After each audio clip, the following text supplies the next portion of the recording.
I threw myself in front of a car a while ago because of my ex-girlfriend. So around the time when she left, the pain started to kick in. I walked into the road and I threw myself in front of a car. Luckily, I hit the side of the car. I left a big dent. I still have a ticket in court because of it. Hit the side of the car. I went to the hospital. My leg was fucked up. This was when this body, per se, was still Jose. I took the IV out of my arm. I called my ride. I went home. I went to my manager's house.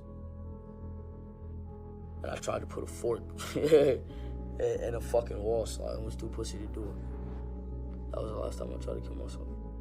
Love is poison, love is pain. And if you love someone and you fully devote yourself to them and you don't lie to them and you do everything in your power to be there for them fully, and they know that, and you don't play mind games with them, it's no longer fun. Do you have any relationship with your father? I mean, we talked about your father. What's that? What's a father?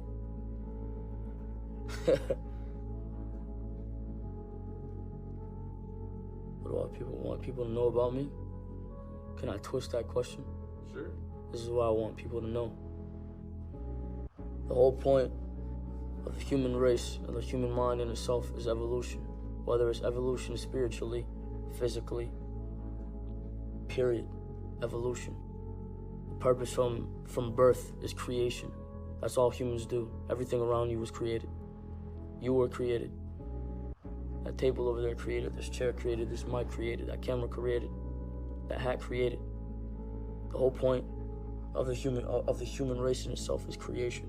Before now, when there was at least ideally the belief of two human beings on earth, everything after that was a creation in itself. The whole point is evolution and creation. If you're not evolving, you're doing something wrong.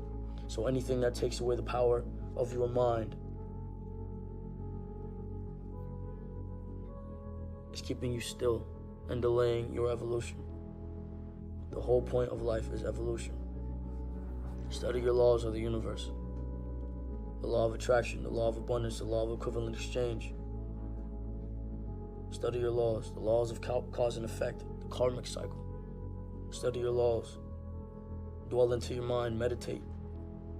Understand that you can alter your realms by your train of thought. The minute you slow down your thought, you're able to leave your body through astral projection.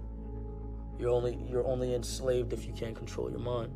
So while you can and while you don't have the whole world against you, or you don't have a lot of worries, worry on freeing your mind from this realm. When you can free your mind from this realm, everything is but a thought. And if you can't free your mind, then you're a slave to this realm. The whole goal is you live and then you die. You can die plenty times while you're alive. The ideal physical death is completion. You served your purpose and then you went. There really is no rest for the wicked at all.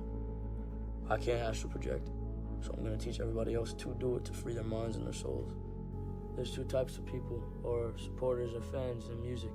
There are the people that abide by everything that the artist does and fully worships that person because there is not a lot to look forward to in life and there is not a lot to be inspired by in life. You was angry, you had smoke with a nigga, you fought him. Now it's different. Now niggas want to kill each other. I was young and I was an idiot. Fighting is useless at this point because they gotta respect your mind or they gotta kill you.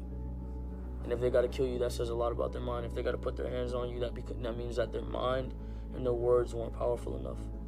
Words in themselves can do a lot of things. Someone can say something so hurtful or so smart to you, you go into shock. If you got someone that you're scared of in your life, it's real hard to be angry. But I had nobody I was scared of once I was around 12? Dad got locked up when I was 10. So after I was 10 years old, fear left. Who was out of fear? My mom.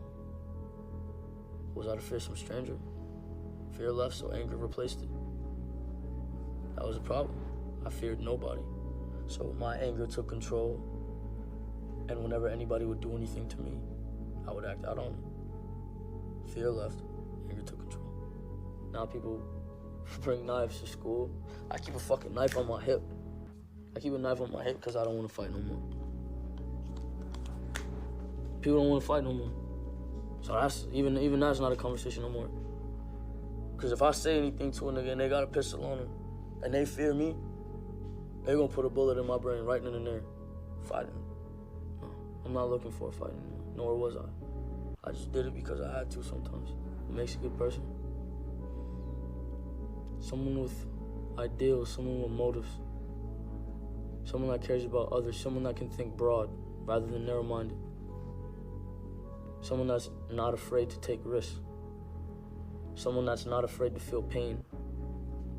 Someone that's not afraid to go through physical or mental torture. Someone that's willing to sacrifice. And with a lot of things that I'll be teaching the human race in itself, will be a lot of sacrifice in my life. And as I grow bigger, you will all see it. Do I think I suffer from mental illness? I think I'm different.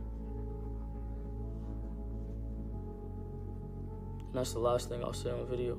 You can keep that in there though. There's no such thing as jail changing you. It just gives you the time to think because they're forcing you to be there. But within that time, you could have changed yourself on the outside. If you would have locked yourself in a fucking room, your parents could have locked you in a room, or somebody that cared about you could have locked you in a room. Jail is human trafficking, point blank, period.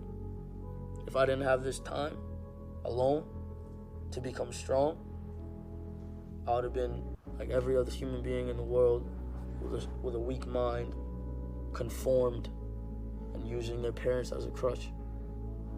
The whole point is having a free mind. A free mind can do a lot of things.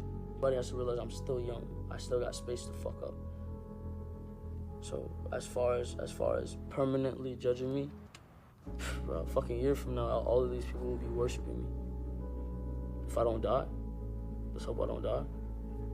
But from a year from now, mark my words. Mark my words. The same people you see saying anything about me now, negative. I will have at least 5 to 10 million decent cult-based followers. And the majority of anybody that says anything negative about me, you won't even hear it.